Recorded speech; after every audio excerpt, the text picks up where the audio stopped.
I haven't filmed a YouTube video in a good few months, so hi. I'm in a new setup, new room, hazy flag. So we're gonna talk about TNST today. That was honestly such an awful intro, but we're gonna stick with it. Can't be bothered to refilm it. As I'm currently filming this video, it is Saturday the 23rd of May 2026. TLS Cheer Season 1 drops on Monday the 25th of May 2026, and already we've received so many teaser trailers. We received the first 5 minutes of the first episode yesterday on YouTube, which I have watched, and we've received a lot of promo content photos to see about TNS Cheer in advance. So I'm going to talk a little bit about my thoughts on it right now as it stands before the show actually comes out. But before we get started, I'm just going to say, hi, my name is Tilda. I actually have a TikTok account called EldenZuckyCoin2 over on TikTok, which I've just surpassed 1,000 followers on, which I'm really, really grateful and happy about. If you don't know me from there, I'd suggest hopefully maybe going and checking out my TikTok, because I'd really appreciate it if you did. And I post a lot of TNS edits. I make a lot of content about the next step. I haven't posted on there in a while because I've been a little bit inactive on that account. I haven't had much motivation for editing, but I'm really, really hoping and praying that once TNS Cheer drops, I'll feel better about it, you know? Also, who likes my mini microphone? I don't know how good her sound quality is, so I guess I'll find out when I'm editing this video. So first of all, we're going to talk about the Hazy debate. So there's been a lot of kind of speculation of Heath and Daisy going to break up. Is Heath going to get with Ruby? We've seen in the trailer, obviously, Ruby talking about how she has a little bit of a crush on this man back here. The Hazy fans, including me, are actually quite incredibly worried, but I'm going to talk about my actual thoughts on it. Thoughts that I've compiled based on what we've seen. So, yeah, I am so awkward when it comes to filming. Oh my god. So, first of all, I do not think that Heath and Daisy are going to break up. I initially was really scared that they were just going to completely forget about Daisy because Melody couldn't be in TNS Cheer, or because they couldn't have her in the show. I was really scared they were just going to completely abandon her. Which really scared me because that is a little bit what they did with Noah and Amanda in season 5. Obviously, Logan wasn't in season 5. And so I feel like that's why they broke Noah and Amanda up, because we never saw a breakup between them. We just kind of heard when Amanda and I broke up. I kind of sympathise with the Noah Amanda stands now a little bit more. So yeah, first I was really quite worried that they were just going to completely abandon it. But we had a Daisy mention in the mini-series of Who Hurt Sweet Pea. We heard Heath say that he loves Daisy, say that he would never betray her, and that he's loyal to her and everything. So we know that, Hazy hasn't been forgotten. They haven't just completely wiped away Heath's plot with her. She has not been forgotten. It is still definitely an active thing, and it is going to hopefully be a running thing throughout the show that Heath has a girlfriend. There are a couple of different reasons why I definitely think that they added in the clip of Ruby saying, "I can't stop thinking about him whispering 8 counts to me," and talking about the fact that Ruby definitely has a crush on Heath. And it's because of marketing. It's really, really clever marketing on the the TNS Cheer marketing team. It's really clever marketing because they're doing it so that the Hazy fans will tune in and watch the Next Step Cheer. And the first mention that we've had of Ruby's crush in an episode description has been episode 8. So that means that the Hazy fans are going to have to watch until at least episode 8 to actually see any of that. I don't reckon we're going to get any kind of Ruby crush mention anywhere before, in episodes 1, 2, or 3. So, they're going to have to watch until at least episode 8. And so hopefully then people will carry on watching the show. And based on the episode description, I do not think that it's just going to be a 1 episode thing. I feel like it might start in, I want to say, maybe episode 5 or 6. And then we'll see it back in episode 8, because it says that she struggles to rein it in. So it kind of gives the impression that we've already seen it happen. Or she's already kind of made a comment about it. And my prediction is that we see the scene of her saying to Levi and Ashton, saying about how I can't stop thinking of him whispering 8 counts in my ear and stuff. And what I kind of think might happen is that she says that in an earlier episode to episode 8, they find out, or like someone informs her, or it becomes information, or someone mentions Daisy, it becomes information that Heath has a girlfriend. Ruby then in episode 8 is when she has to properly stop herself from crushing on him, because she knows that he has a girlfriend and because she knows that she has no chance with him, you know?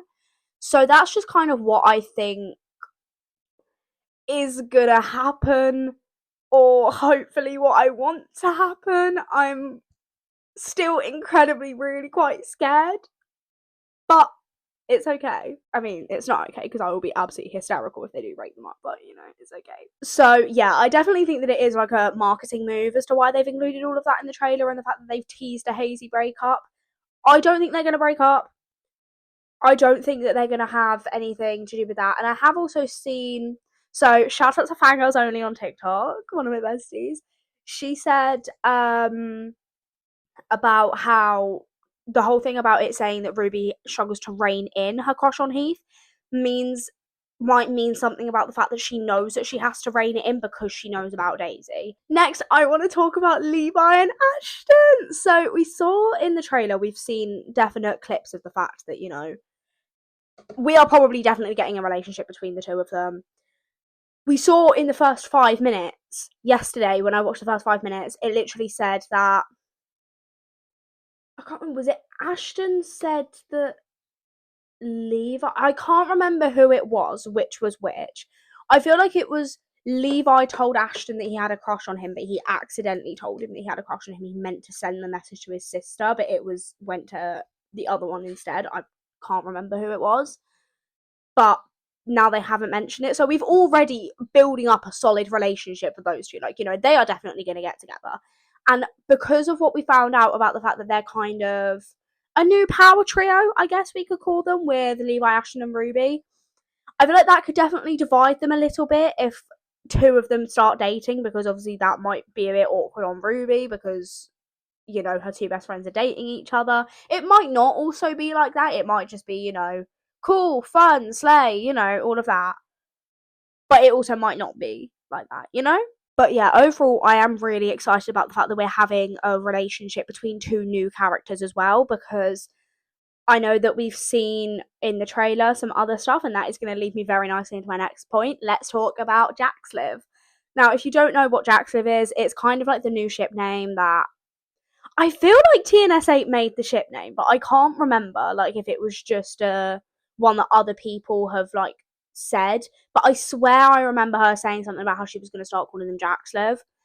Shout out to her anyway, but yeah. So Jaxliv stands for Jax and Olive. We have seen in the trailer that there is definitely going to be a love plot between Jax and Olive. Old character, a new character. Am I happy about this? Not really, because am I a diehard Jolliffe shipper?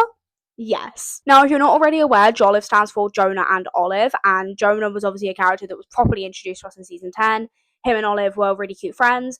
I definitely ship them. I think they had a lot more chemistry. I feel like they definitely had a lot of wasted potential. I know that a lot of people see them as more siblings. I think they had more potential and more chemistry than just that. And I personally do really ship them.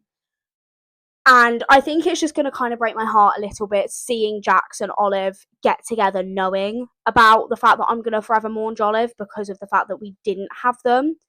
And I know that I saw someone yesterday on TikTok say that they were still trying to hold out hope for Jolliffe, but unfortunately, I feel like it's going to have to be over. I feel like if I were to lose Hazy and Jolliffe at the same time, I just would abandon the show because I just don't think I'd be able to watch it. But at least I'll get to keep Hazy. Hopefully, at least I'll get to keep Hazy. If I'm having to lose Jolliffe, I want to keep Hazy. I definitely do kind of like this move, though, of how they're doing an old character and new character relationship, because obviously we've already got the, like, new and new. And I think the fact that they included 3 in the trailer, they included Levi and Ashton, Jackson Olive, and Ruby and Heath. And the Ruby and Heath one, obviously, I do not think is going to go anywhere. I feel like they just included it for, like, you know, as I said, marketing.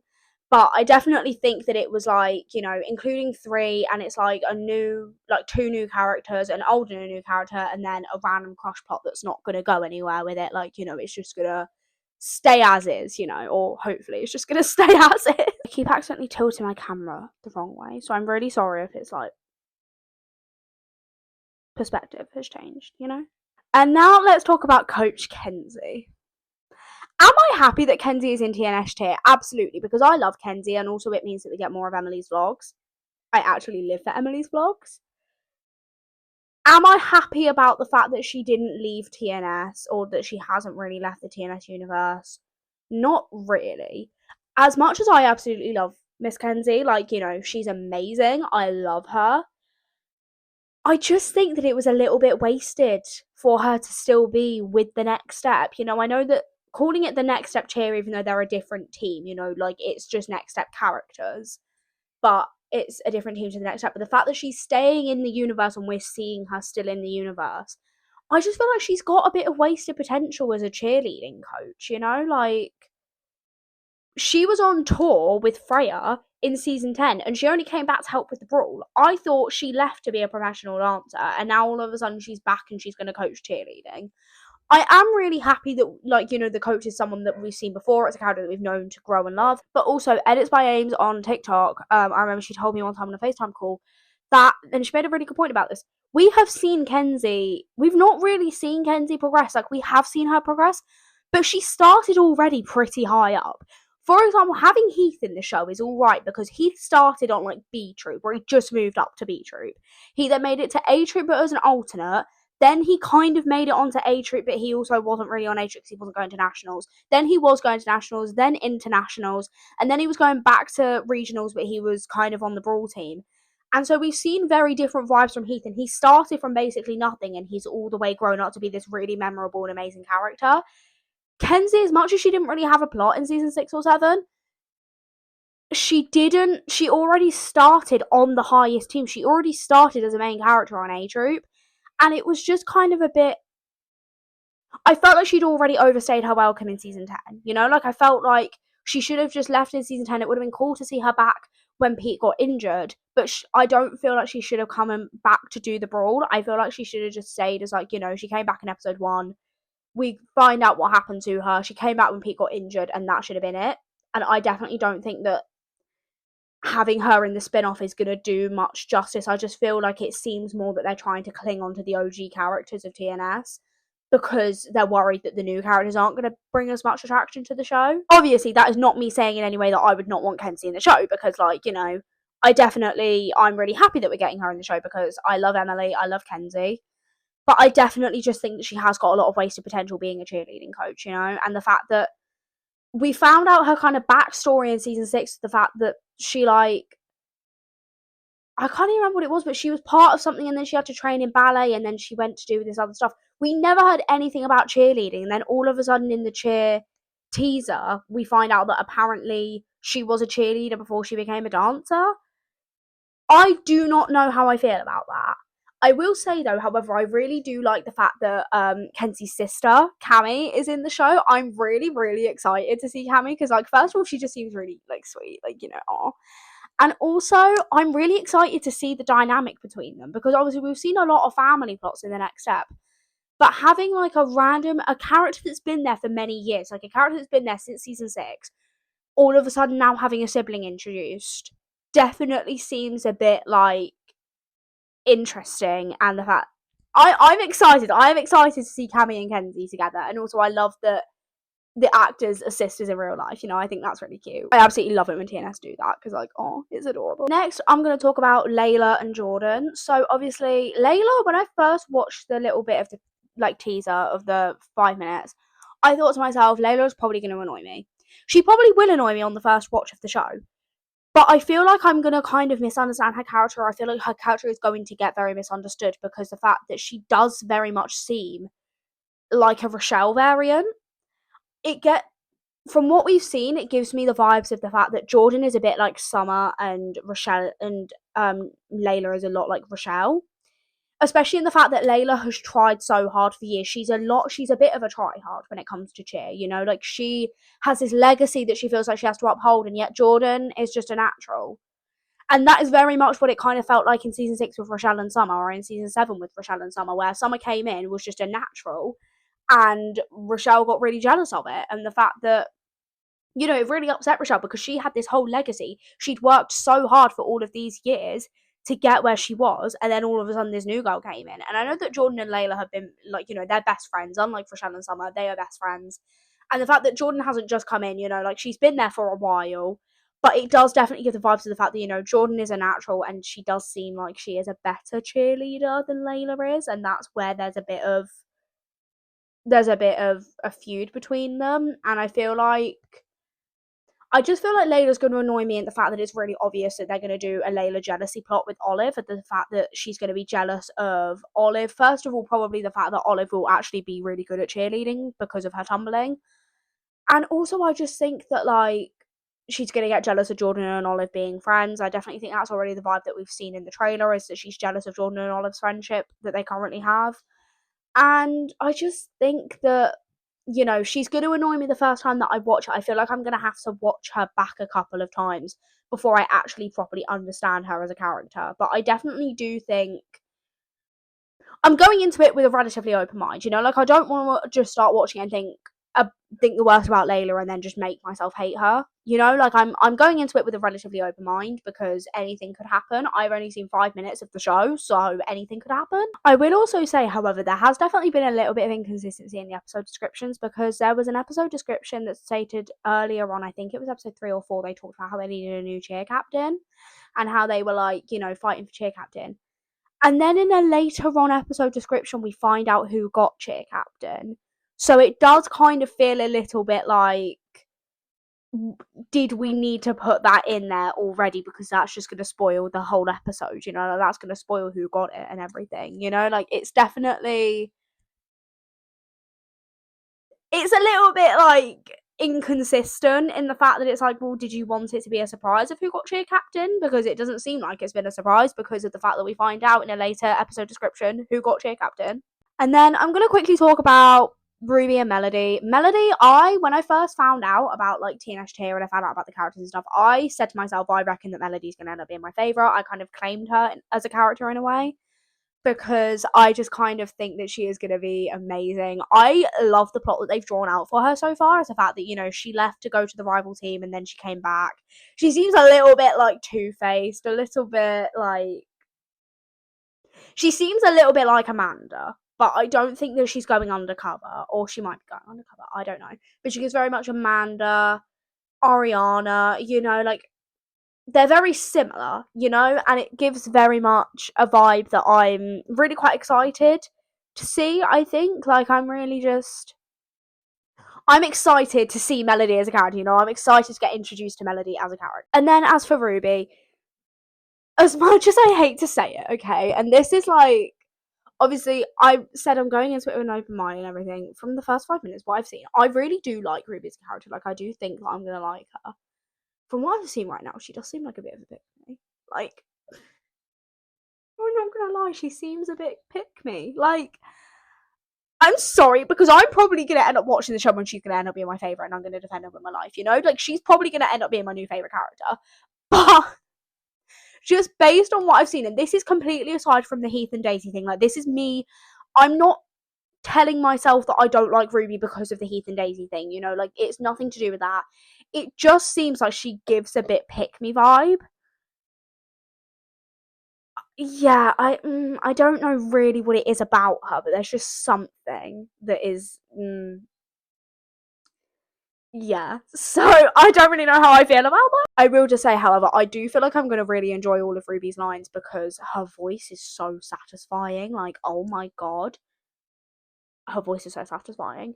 And also, can we just take a minute to talk about the talking heads fits? Because Olive's talking head fit, oh my god, she looks incredible. Like, Olive, she looks a lot more mature than she did because she's not wearing, like, the really bright colours and everything, and she definitely, in the new cheer stuff, when she's wearing, like, the olive green, she doesn't look as kind of childlike and as olive coated, if you get what I mean. But she feels it gives more that she is still very olive coated, but she's toned it down a little bit, and that's what I am really excited for. But the talking head fits seem to be really, really good, and I'm really liking the new background for the talking heads. So yeah. Anyways, that is about everything that I have to talk about TNST. Obviously, I'm going to make more videos after the show has come out. I'll probably do, like, a summary per episode because I was going to do a reaction to each episode, but logistically, I physically won't be able to do that. So I think I'm just going to do a summary of my thoughts of each episode, like after I've watched them. I'll probably watch all the episodes and then I'll go back and do like a summary of them all. So yeah, we're going to do that, and I'm really excited for TNST. I hope you are too, and I hope you enjoyed this video. Bye guys.